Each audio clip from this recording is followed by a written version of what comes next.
Welcome to the premiere episode of the Grand Old Gospel Podcast.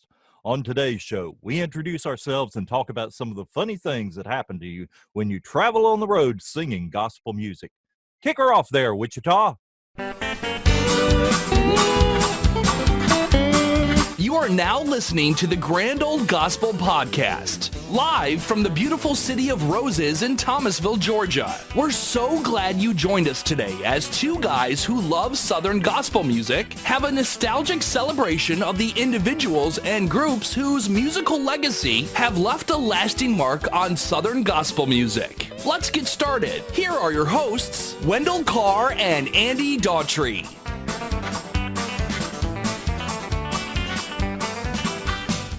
Thank you very much. We're so glad you joined us today for this brand new podcast. I'm Wendell Carr, and I hope you'll enjoy today's show. Joining me in the broadcast booth is my minister of music at Thomasville First Baptist Church, Reverend Andy Daughtry. And thank you, Wendell Carr. What a joy to be with you today, my brother, as we begin this inaugural Grand Old Gospel Podcast. What an exciting adventure for all of us, and I hope it's going to be just as exciting for all of those who are going to join us on this journey on the Grand Old Gospel Podcast. I can't wait to get started.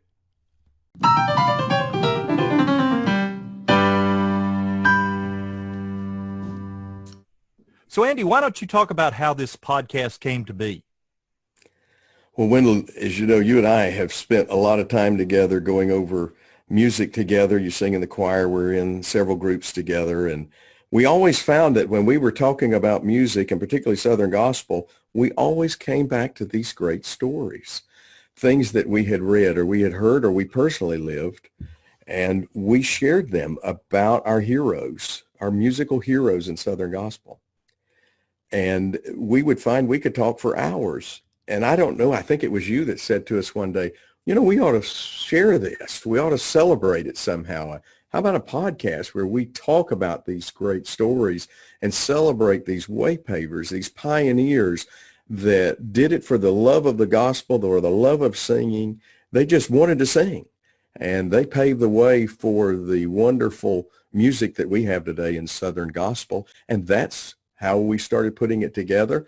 And that's how we're here today at the Grand Old Gospel Podcast. We just love to tell these great stories of our musical heroes in Southern gospel music.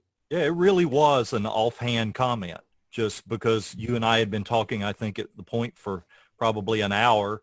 And I thought to myself, wow, why aren't we recording all these?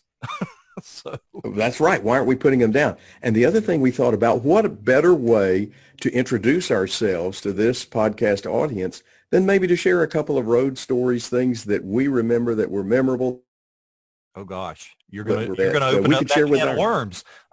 I'm going to open it up. So Wendell, you've been a part of a lot of groups over the years. You've probably been more directly involved in Southern gospel than I have in my ministry. And what is that story? What if you had to tell one or two that could explain who Wendell Carr is and his relationship to Southern gospel? What would that story be? I've got a couple. Well, of course, you know, I've been singing quartets, ensembles, trios since my high school days. And I sang and played piano for a number of groups in this area. Sang for one group, Higher Call, that recorded with Eddie Crook in Nashville. And of course, you know, with all that comes some pretty funny stories on the road. The first story actually took place during my senior year of high school. Now, the boys quartet that I sang with in high school had won first place at state literary meet. And so that spring, we were asked to sing for a number of events in our area. And one night we got a request, and it was actually at the last minute, to go over to the Plaza restaurant here in Thomasville and sing for a group. Now, none of us really knew what the group was, but, you know, if they invited us to sing, we went. And so at the end of our program, Carolyn Henry, who, you know, was our coach, a vocal coach and musician, and our director, she always liked to close with a spiritual song. So we closed with what was then a brand new song from Dallas Home called Rise Again. Well, that's when things got a little strange. Some of the attendees, we started singing Rise Again, and some of the attendees were out there, and they're just rolling in laughter, part of them falling out of their chairs. And then there are others that have this funny look on their face, like they're not real sure what's going on. But we finished the song and we go out, and it wasn't until after we finished that we found out that we had been singing for the regional group of funeral directors. So there we are singing, I'll rise again. Ain't no power on earth can hold me back, for a bunch of funeral directors. Now, so that explains why it was, That's a that great song story. choices. I love that. I love it. We have to know our audience, don't we? Absolutely. That's a true story. I'm sure you made that up. You cannot make this stuff up. I love that. Rise again for the funeral directors. So the other thing that really stands out in my mind, we were traveling with the group on an old GMC 4104 bus. Now, the bus guys will know exactly what I'm talking about. So, we got to this little church and we did our sound check. And while the ladies in the group changed clothes on the bus, the guys would set up the record table. And yes, I said record table. I'm that old. So when the girls finished, they would come out and finish setting up the table. The guys would go on the bus and we would change clothes. So it was our turn. So this was during the 1980s when there was a lot of hairspray, shall we say. We would buy it in the 50-gallon drums and, big hair, lots of hairspray for guys and girls alike. So the guys were finishing dressing when all of a sudden it's snowing inside the bus. Well, what actually happened, the tenor singer had reached for the hairspray, but he got the wrong can. And so it was actually snowing Dow scrubbing bubbles, and they were everywhere on all of us, all throughout the bus. So that's our snowstorm on the bus story. Not only snowed, but clean. You were squeaky clean. Dow scrubbing bubbles clean. Absolutely. So now, Andy, I know that, you played piano for a number of groups, so I'm sure some funny things have happened to you as well. Indeed, they have. And I couldn't help but laugh a little bit at some of the situations you mentioned there. You really can't make this stuff up when it happens.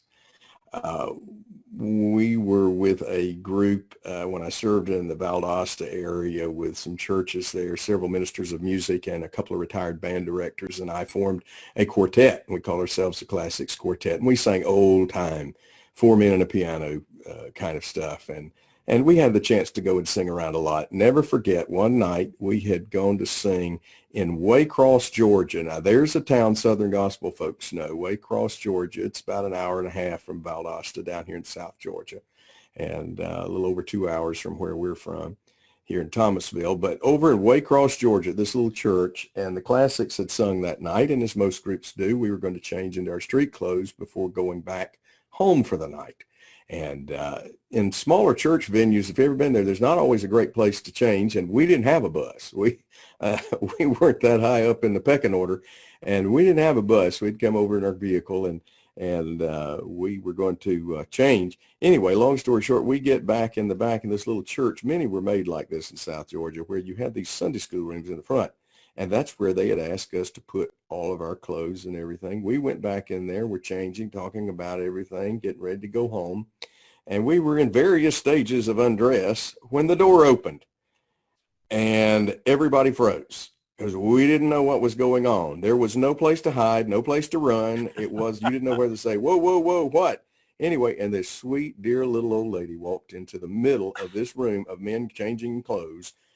And without blinking, without anything, she just said, I just wanted y'all to know how much we enjoyed you, and we hope you'll come back very soon. And she smiled, turned, and walked right straight out the door and shut it behind her.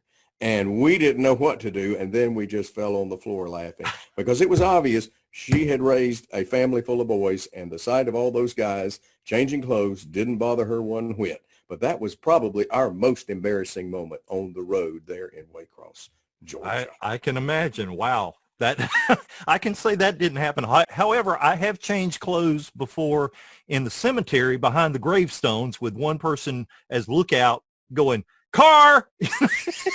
Carr! You got to be careful out there. Got to be quick. I thought of one more as we were laughing here. The other funny one, our guys were all characters, especially the band director guys. They were characters. They were not used to being in Southern Gospel type venues, and they wanted to run things like they did when they were band directors. Well, our bass was also our MC. He was a great MC who was also loved Southern gospel. He actually hosted Hovey Lister and the Masters 5 on many occasions there in Valdosta as a fundraiser for the band. They'd have a gospel sing. He was a great gospel fan. But he was our MC. And one night in little Alapahaw, Georgia. Now, you got to know, you're from around here near Tifton, between here and Tifton, Alapahaw, Georgia. And we were singing at the little Methodist church in Alapahaw. They'd had revival. They had fed us before that revival and had a meal for everybody. And, of course, it was fantastic. They were showing off.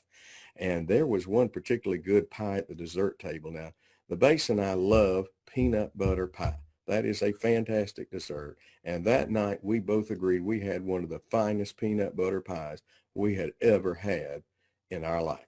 And during the middle of the concert, during the singing, our bass, as he used like to do, kind of cut up a little bit. And he said, we just want to know who it was that made that peanut butter pie. It was the most fantastic thing. And he went on and on and on and on about it.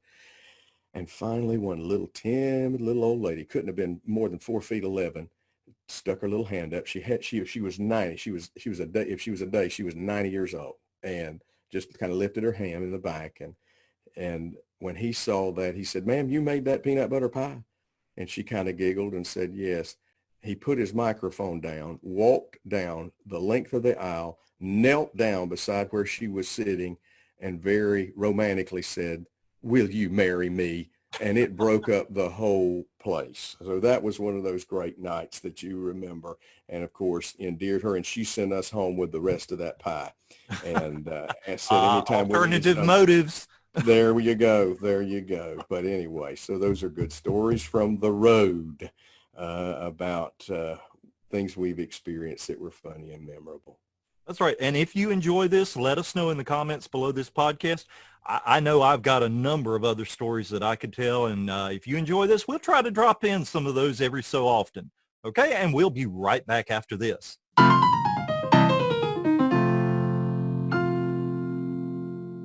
Let's try some Southern Gospel trivia. This Southern Gospel Hall of Fame member was called the Bing Crosby of gospel music. Do you know who we're talking about? Think about it, and we'll have the answer right after this. Hi, Wendell Carr here with the Grand Old Gospel Podcast. When we were looking for a platform to host our new podcast, we looked at a lot of different platforms. But with Anchor, here are just a few of the reasons that helped us make up our mind. Number one, hey, it's free. As they say, the price is right. It's also really convenient because they provide tools that allow you to record and edit your podcast right on your phone or computer, no matter where we might be traveling.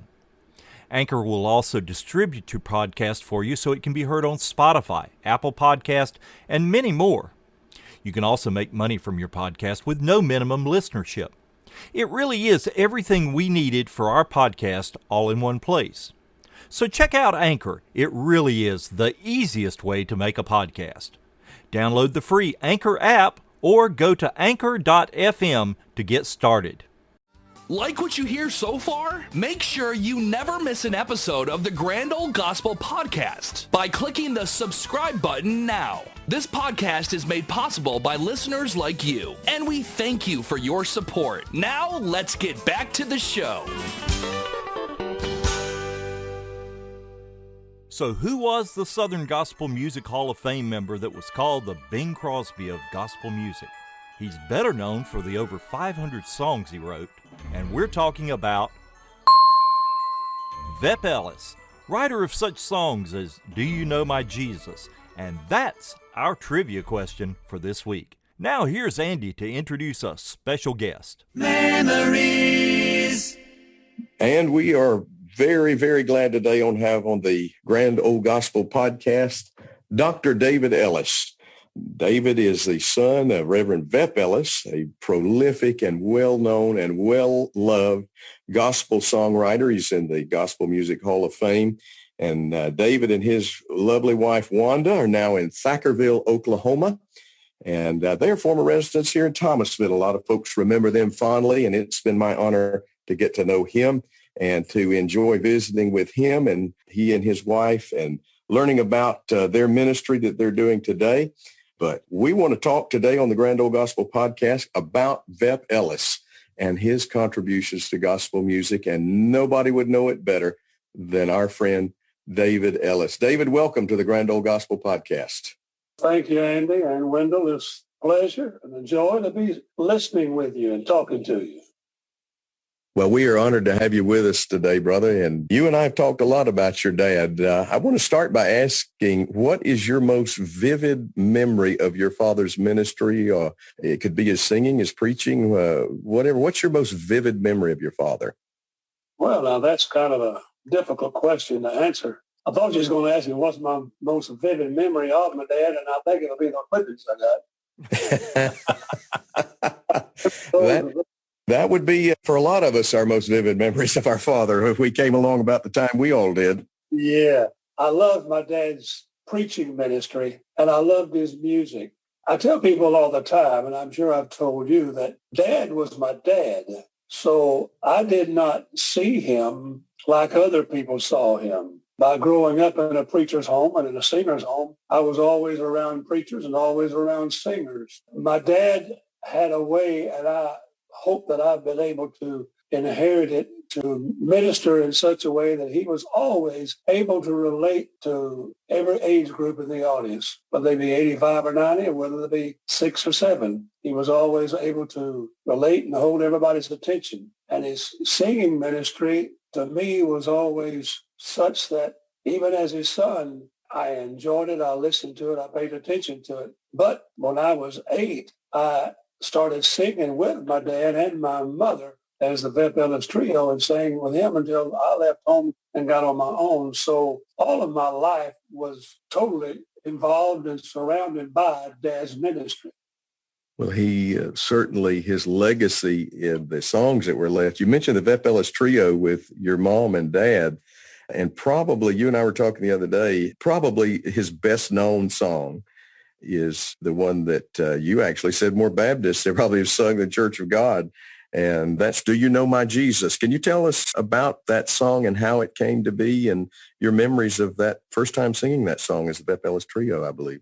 Well, Andy, the first time that we sang it, Dad had just written it, and we were traveling in the car from Cleveland, Tennessee to Maryland, the eastern shore of Maryland, where Dad was going to preach the Church of God campground for the Delmarva area, which was Delaware, Maryland, and Virginia. And on the road up, Dad began teaching us this song, Do You Know My Jesus? And so we got there on a Monday and checked into the little cabin that we had and went to church, and Dad took over the service. We began singing, Do You Know My Jesus? First time it had ever been sung anywhere. And as Dad and I and Mother were singing it, people started coming to the altar. So Dad sang it again, and more people came to the altar. So we sang it again. And by the time we got through, I think with the third time, there were 200 or 300 people in the altar seeking the Lord. And that song became the message of the evening.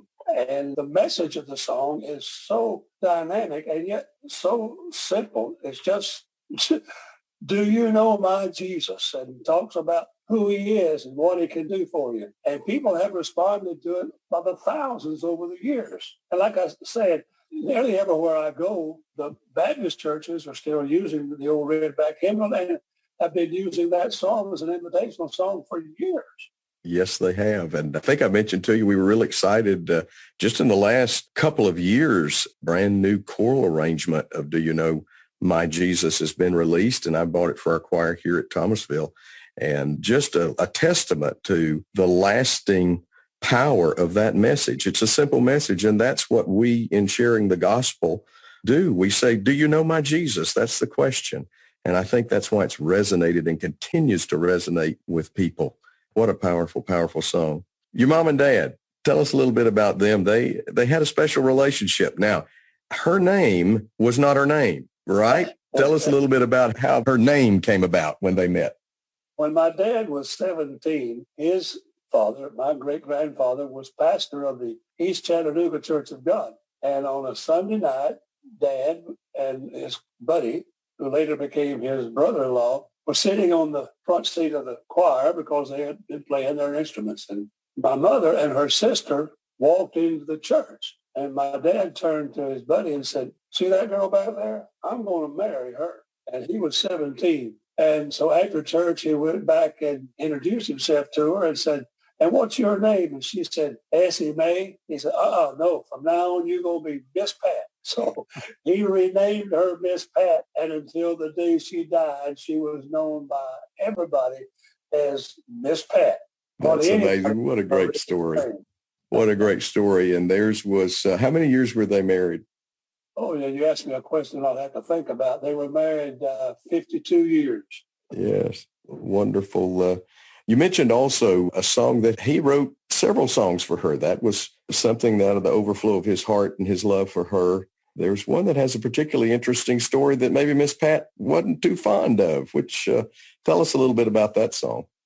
Well, the first song he wrote to her, they got married in September of 36. And in January, he wrote her a love song, The Home of Our Dreams, which is the melody and the harmony was way above its time then. But then on their 17th anniversary, he wrote her a Western song titled At the End of the Trail. And how did she respond to that? Well, when he played it for the first time and said, now, Pat, this is your song. And when she got through singing it, she said, I don't want that song for my song because we're not at the end of the trail. So that's not her song. But a lot of gospel fans really fell in love with that song. You know, the Blackwood brothers recorded that. I've got a great recording with Wally Barner playing on that. I love his style on that. Cloud Indian Family did that one as well. It was a Sons of the Pioneers kind of feel. That song. Dad recorded it, I believe, with the Sons of the Pioneers. He really was connected, wasn't he, with these groups, and they were personal friends, and they respected him. And Dad was preaching a California camp meeting, and one of the fiddlers, I don't remember his name, but his dad was a Church of God preacher in Florida. And Dad got in touch with him somehow. In other words, they said, well, why don't you come and make a recording? So Dad made a recording with the Sons of the Pioneer, and he may have been the only gospel singer that ever recorded with them. My goodness. I did not know that. Wow.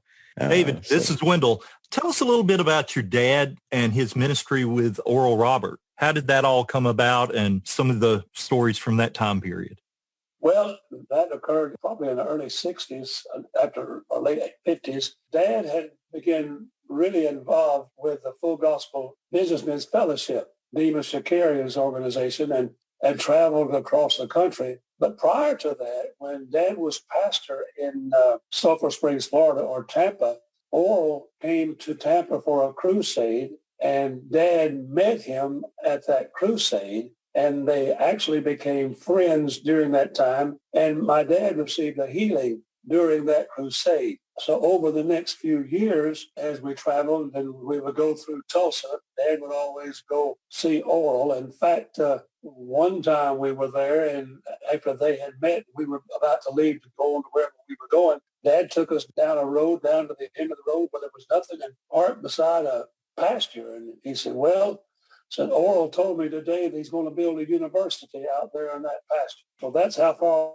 they go back. But when Dad was involved with the Full Gospel Businessmen, Oral became really involved with the same organization. And from that, Oral invited Dad to become his song leader, soloist, or whatever they called it at that time. And that must have been probably 1963 or 4, something like that. Actually, it was probably 62 because he was with him until 1968. So for during those years, Dad traveled with him and was a soloist, made an album with, during that time, called Oral Roberts Songs or something. I don't remember now what it was. Dad also wrote songs during that time to parallel Oral's messages. One of them was Oral had a sermon on I Can't Go Under for Going Over, so Dad wrote the song I Can't Go Under for Going Over. He wrote, Wilt Thou Be Made Whole, with Rise and Be Healed. And then Oral came to Dad one day and said, Vep, I want you to write a song about the Holy Spirit. Dad said, okay. A week or two went by, and Oral said, have you written that song about the Holy Spirit yet? And he said, no. A couple of weeks went by later, and he said, have you written that song about the Holy Spirit yet? He said, nope. he said, well, I told you to do it. I said, well, you may tell me to do it, but I have to get my inspiration from God before I can write it. So when he gives it to me, I'll write it. There and you he go. was talking about, oh, blessed Holy Spirit. My goodness. Now, did God can do anything? Did it come out of that time? Was that time frame? No. That was earlier than that? It was earlier.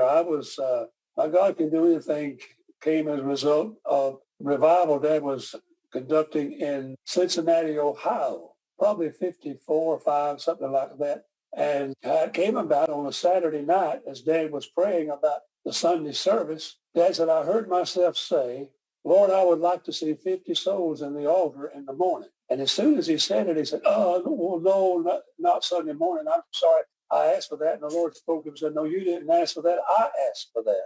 Said, we're going to stick with it. 50 souls in the morning. Well, as most everybody knows, but especially at full gospel Pentecostal churches, Sunday was our high service, Sunday morning, and Sunday night was our evangelistic service. So you didn't really expect anybody to get saved on Sunday morning. That was for Sunday night. So Dad said it was one of the most sleepless nights he ever spent praying about that Sunday morning service that he had asked for 50 souls.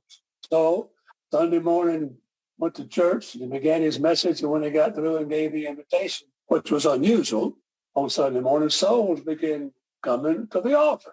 25, 30, 35, 40. Finally, there were 49 people in the altar. And Dad said, well, we just need one more. And about that time, 2 men stood up. And my dad's first thought was, oh, no, we got too many. That's sweet trouble when you get too many. My goodness.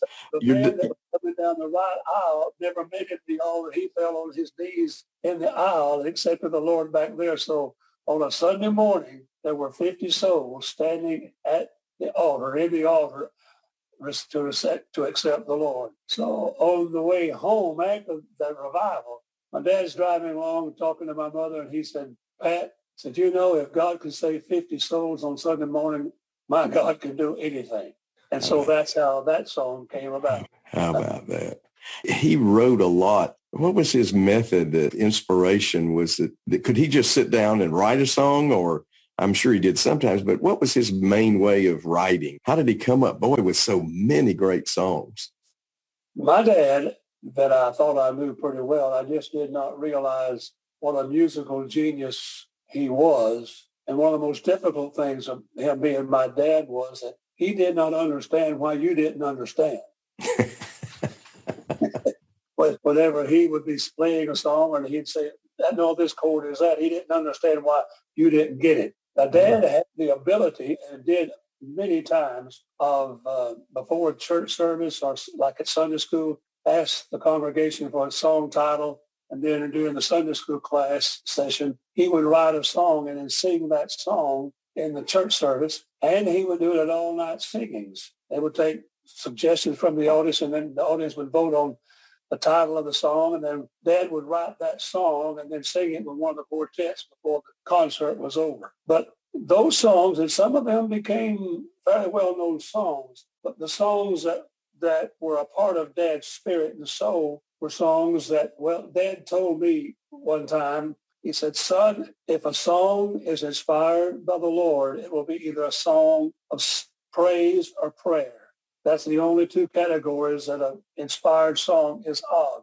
And Dad got inspiration for songs out of nearly everything. Somebody's comment, an experience at church, somebody's testimony. For one example was Dad wrote, I'm in a New World, from I think she was 9 or 10 years old, and she got saved in Dad's revival when he was preaching at Hempel Avenue Church of God in Atlanta. And when they asked her to testify, she said, I'm just so happy I got saved. Said, I feel like I'm in a brand new world. Well, Dad wrote that song.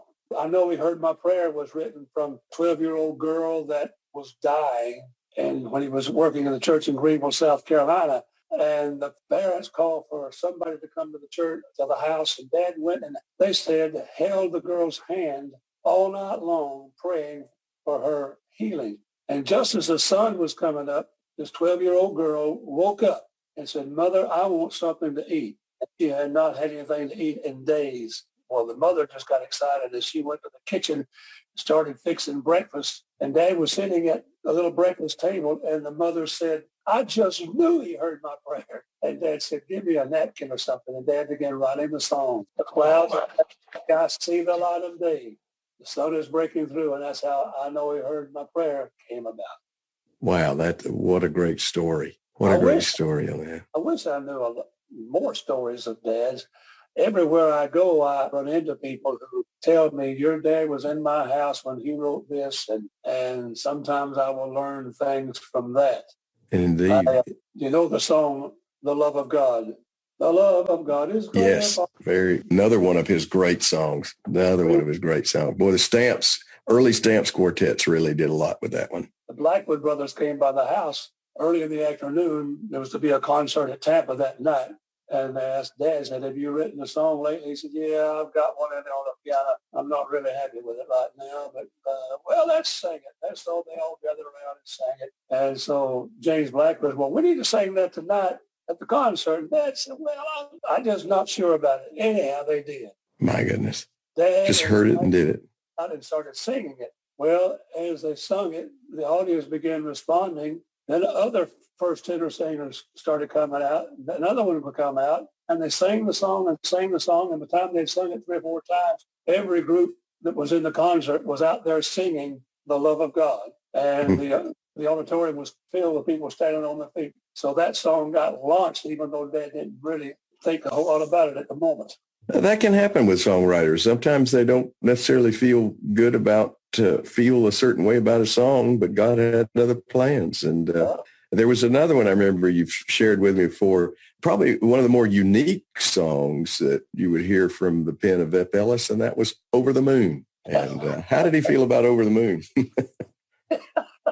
Well, there's a whole lot of history with that. Dad was preaching somewhere in Alabama. He'd gone over there for a weekend, and somebody just made a comment, said, Vep, you write songs about everything. I bet you can write a song about the moon. So, Dad, it was a dare, so he wrote it on a dare almost. Challenge, So that afternoon, Dad had sat down and wrote a song, Over the Moon. I'm sailing so. So the next day when he got back home, and I remember this, he would sit at the piano playing, and he said, called us in to my mother, called her in and said, I want you to hear this song that I wrote yesterday. And he sang it. When he got through, my mother said, Vep, that is absolutely the silliest song I've ever heard of. You didn't pull any punches, did you? So Dad would sing it every once in a while, but more or less as entertainment, Well, several groups recorded it, and Elvis Presley wanted to record it, and Dad said, no, I don't want to be known. The only song that you ever sang, I don't want to be known, is Over the Moon. I don't want Elvis singing that one. He probably went platinum on it. It would have probably gone on the Hawaii song or something. Been the best seller. Of course, all of us kids now wish you had. Yes, that's been quite some legacy to leave there. Practical Sense with Over the Moon. Yeah, the Blackwoods recording of that is one of my favorites of that one.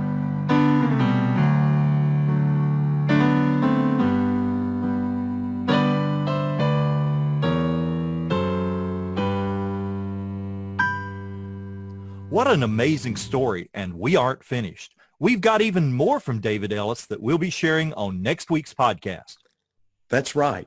Next week, David talks more about the lasting legacy that his father has left to us and how there might not have been a Redback hymnal without his dad. You're not going to want to miss it. Before we go today, we want to thank Ben Hart for allowing us to use his amazing piano music for our musical transitions throughout the program. If you would like to learn to play Southern Gospel piano, check out Ben's website at naturalmusicstore.com as well as his YouTube channel. So until next week, I'm Wendell Carr, and for Andy Daughtry and myself, thanks for listening to our premiere episode of the Grand Old Gospel Podcast. We'll be looking for you next week. Thanks for listening to the Grand Old Gospel Podcast. If you'd like to hear more, hit the subscribe button. While you're at it, follow us on Facebook at facebook.com/Grand Old Gospel Podcast. for updates and video clips of the groups mentioned on this week's podcast. Also, check out our website at anchor.fm/Grand Old Gospel Podcast for a list of our current and past episodes. Until next week from the Grand Old Gospel Podcast, keep on singing a gospel song.